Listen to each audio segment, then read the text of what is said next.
हर खबर पर होगी आपकी पकड़। डाउनलोड कीजिए एबीपी लाइव ऐप। इस समय एक बड़ी खबर आ रही है। बड़ी खबर यह कि जोशीमठ सरहद पर आर्मी ने अपने मूवमेंट को बढ़ा दिया है। बॉर्डर पर आईटीबीपी की और टुकड़ियां भेजी गई हैं। जोशीमठ सब एरिया क्षेत्र की छावनियों को अलर्ट पर रखा गया है।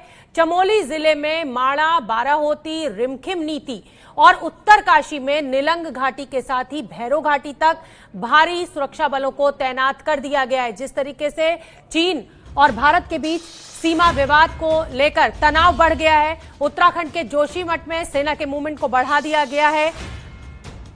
चमोली जिले में माड़ा, बाराहोती, रिमखिम नीति और उत्तरकाशी में निलंग घाटी के साथ ही भैरो घाटी तक सुरक्षा बलों को तैनात कर दिया गया है। तो सेना का मूवमेंट बढ़ा। बॉर्डर पर आईटीबीपी की जो टुकड़ियां हैं उनको तैनात किया गया। जोशीमठ में ये सेना का मूवमेंट बढ़ा है। सीमा पर आईटीबीपी की और टुकड़ियां भेजी जा रही हैं।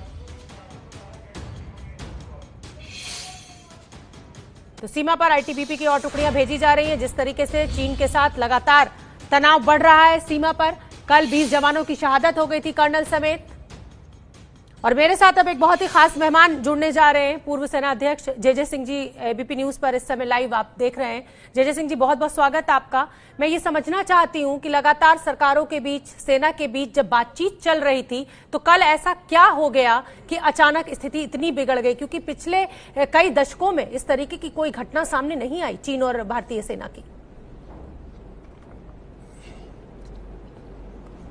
मैं समझता हूं शोभना जी दैट चीन ने ये जो हरकत की है ये गैर जिम्मेवार हरकत है और उन्होंने कोशिश ये की कि अगर हम सतर्क ना रहे, अगर हम अलर्ट ना रहे तो वो आगे अपने फौज को गलवान में जो सड़क है, दौलत बेग ओल्दी को जा रही सड़क जो हम बना रहे हैं, उसके बीच में उनका प्रभाव आ जाए और वो आगे से उसके ऊपर डोमिनेशन कर सके। ये एक उनका मकसद होगा।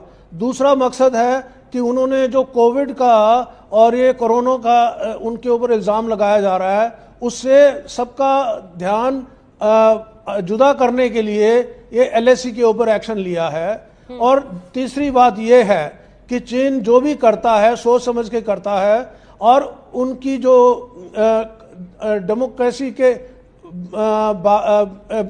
अलग होते हुए उनकी जो है कम्युनिज्म वो पार्टी के असूलों के मुताबिक चलती है और वो किसी को पता नहीं कि फैसला कौन लेता है, किस लेवल पे लेता है। लेकिन उनको ये मालूम है कि हम किस तरह से हिंदुस्तान जैसी डेमोक्रेसी को उसकी जो वल्नरेबिलिटी है उसका फायदा उठा सके। ठीक है सिंह साहब, मैं आपके पास आऊंगी। इस समय एक बहुत बड़ी खबर आ रही है और वो दर्शकों को बताना बहुत जरूरी है। देश को इंतजार है कि आखिर सीमा पर क्या हुआ। तो हम आपको बता दें कि सूत्रों के हवाले से खबर आ रही है कि चीनी सेना के 40 से ज्यादा सैनिक मारे गए हैं। कल जो हिंसक झड़प गलवान घाटी में हुई है, 40 से ज्यादा सैनिक मारे गए हैं। नुकसान इसमें हमारा भी हुआ है। हमारे 20 जवान इसमें शहीद हुए हैं, कर्नल संतोष बाबू समेत।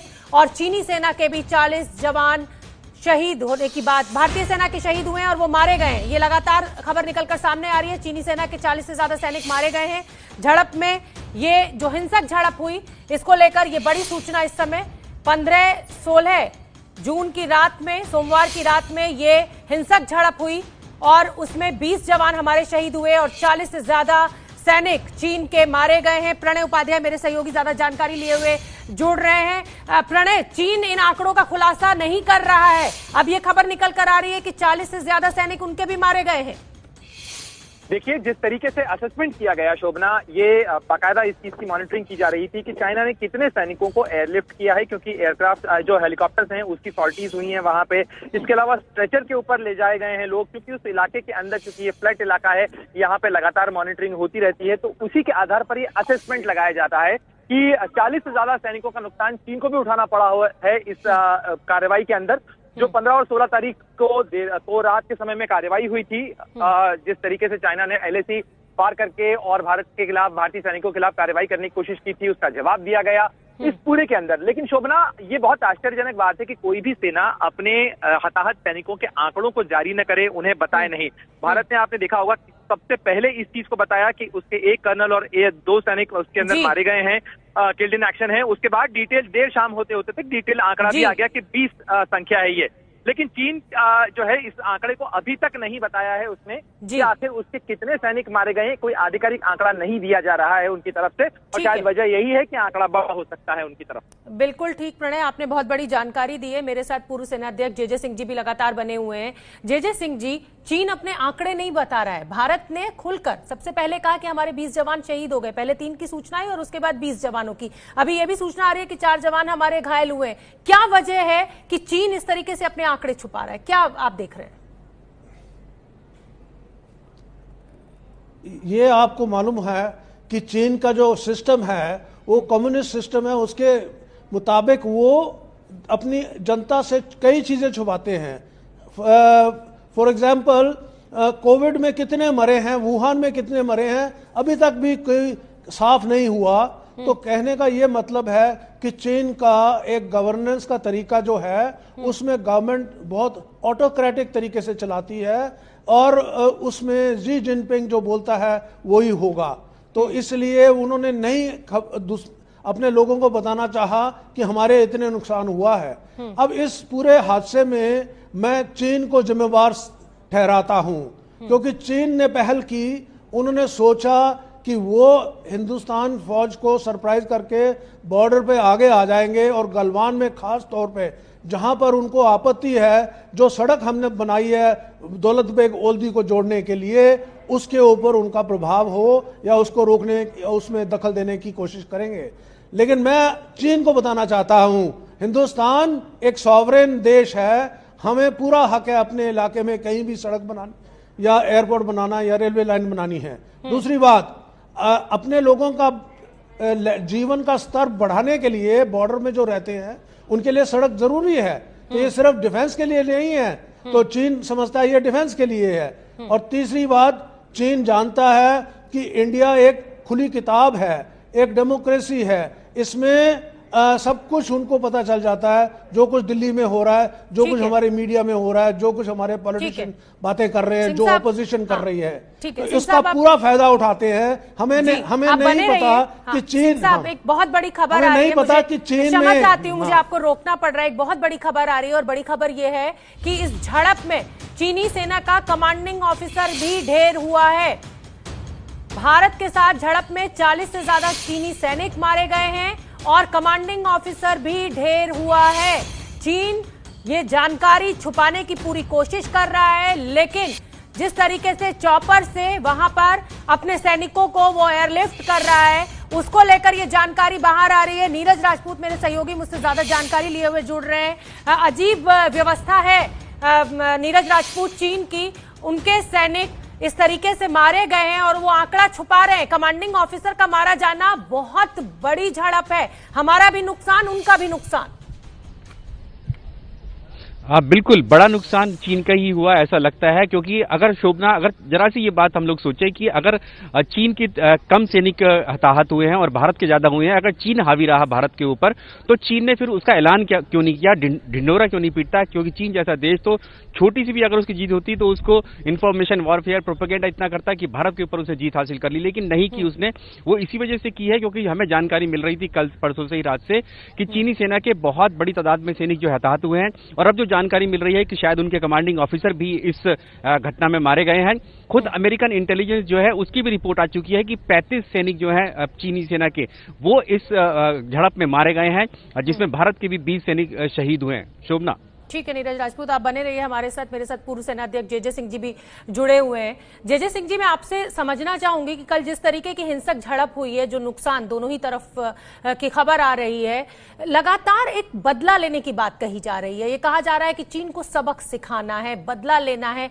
क्या इस समय देश को जंग में झोंकना, चाहे चीन की तरफ से हो चाहे भारत की तरफ से हो, क्या इसको आप ठीक मानते हैं? क्या है आपका आंकलन? शोभना, इसमें मेरे को कोई शक नहीं है कि चीन कोशिश कर रहा है हमको प्रोवोक करने के लिए, और चीन ये भी जानता है कि एक डेमोक्रेसी में मीडिया के थ्रू लोगों के बीच में एक ऐसा जज्बा पैदा करा सकता है जिससे कि हमको एक प्लान, उनके चाइना के प्लान के मुताबिक उसमें फंसना चाहिए, उनके जाल में फंसना चाहिए। हमें ऐसा कभी नहीं करना चाहिए, सोच समझ के अगला कदम लेंगे।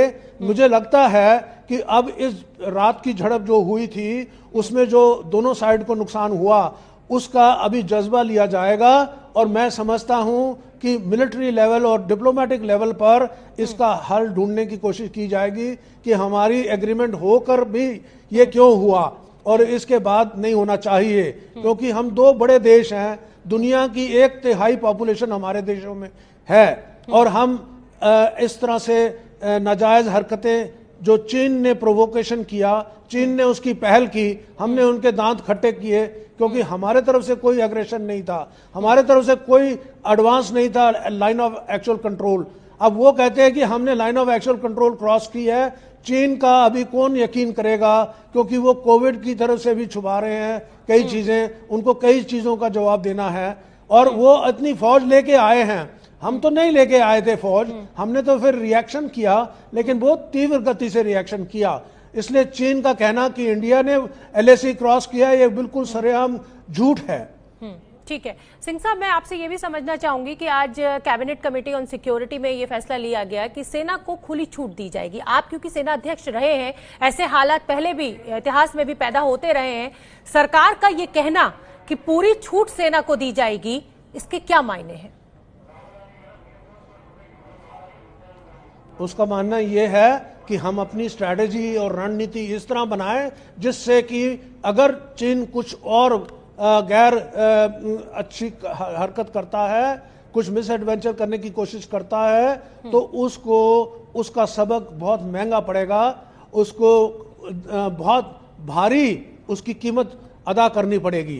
तो उसके लिए हमको अपने प्लान जो हमने बनाए हैं उसको अमल में लाएंगे, और चीन देखता रह जाएगा कि ये हिंदुस्तान, नया हिंदुस्तान, ये अभी नए तरीकों से लड़ रहा है, पुराने तरीकों से नहीं लड़ेगा। तो 1962 की बात छोड़ दो, अभी भी उनके दांत खट्टे किए हैं और भी करेंगे अगर कोई मिस एडवेंचर होता है। तो मुझे लगता है कि अब बातचीत होगी, क्योंकि ये काफ़ी था, इसमें काफ़ी नुकसान हुआ है, ज़्यादा चीन का हुआ है, कम हमारा हुआ है, लेकिन प्रोवोकेशन पहल जो है, ये जो बदमाशी थी, ये चीन की तरफ से हुई है, और चीन को समझना चाहिए कि ऐसा हिंदुस्तान एक्सेप्ट नहीं करेगा। हमारे साथ पूर्व सेना अध्यक्ष जय सिंह जी जुड़े हुए हैं। सिंह साहब, लगातार जैसा कि आप भी जिक्र कर रहे हैं कि चीन हमेशा धोखा देता है, पीठ में खंजर भोंकता है, लेकिन ये आप भी मानेंगे बतौर पूर्व सेना अध्यक्ष कि जंग किसी मसले का हल नहीं है। ऐसे में अगली रणनीति भारत की क्या होनी चाहिए? शोभना जी, भारत को सतर्क रहना चाहिए, अपना गार्ड ऊपर रखना है, और चीन को ये संदेशा हमने दे दिया है कि हम उनके दांत खट्टे करेंगे अगर वो कोई मिस एडवेंचर करते हैं या गलत हरकत करते हैं। इसलिए मैं समझता हूं कि हमें वार्तालाप करना चाहिए पहले, और डिप्लोमेटिक तौर पे, मिलिट्री के तौर पे, और आखिरी लेवल जो पॉलिटिकल लेवल है उस पे हमको उनके साथ मिलाप रखना चाहिए और उनके साथ वार्तालाप करना चाहिए। हम दो देश हैं, हम लड़ाई करेंगे तो पूरा दुनिया इन्वॉल्व हो जाएगी, वर्ल्ड वॉर जैसे समझ लीजिए, ये वर्ल्ड वॉर हो जाएगी, क्योंकि दुनिया की 1/3 दो देश अगर लड़ते हैं तो पूरी दुनिया इन्वॉल्व हो जाती है।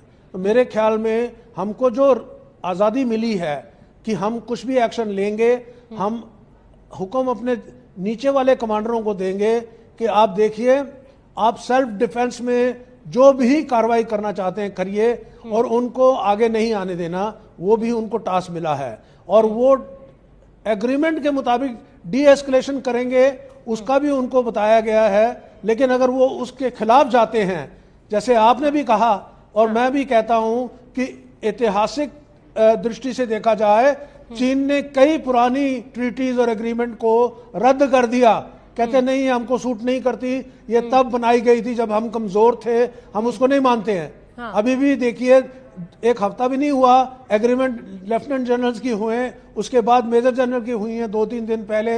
वो एग्रीमेंट के खिलाफ कैसे वो वापस आ गए, कैसे वो अपने एक सेंट्री पोस्ट बनाना चाहते थे वहां पे। ठीक है। तो चीन जो है ऐसा एक देश है जो ऐसे ट्रीटी को मानता नहीं है।